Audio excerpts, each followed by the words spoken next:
Secretary of State Mike Pompeo says the U.S. is ready to hit Iran with the strongest sanctions in history.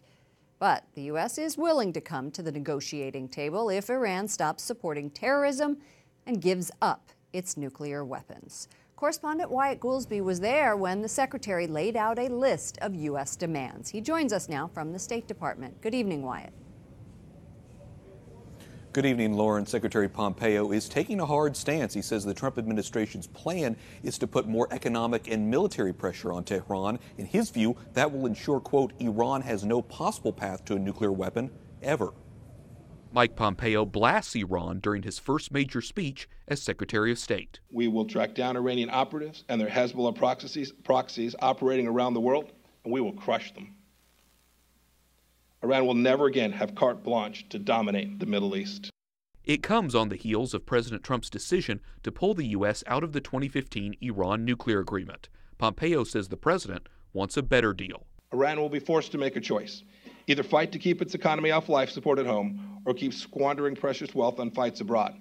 It will not have the resources to do both. Pompeo laid out a dozen requirements. They include giving UN weapons inspectors full access to all nuclear facilities.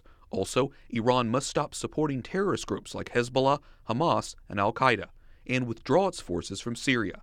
Finally, Iran must release all American citizens being held.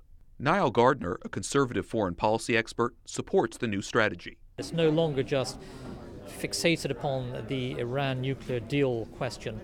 It's focused upon every aspect of Iran's nefarious activities on the world stage. But Robert Einhorn, who helped negotiate the 2015 deal, disagrees. He says this will make it more difficult to monitor Iran's nuclear program. I think many Republicans and Democrats believe it was the wrong decision.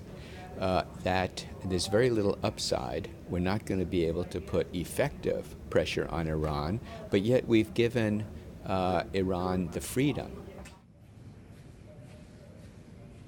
During his speech, Mike Pompeo also noted Iran's vast record of human rights abuses. For example, a slight or an insult to Islam's prophet is punishable by death. Now, also today, the Iranian president is already pushing back on Pompeo, asking today, who are you to make decisions about Iran? He also says they will not accept the U.S. demands. Lauren? Correspondent Wyatt Goolsby reporting from the State Department.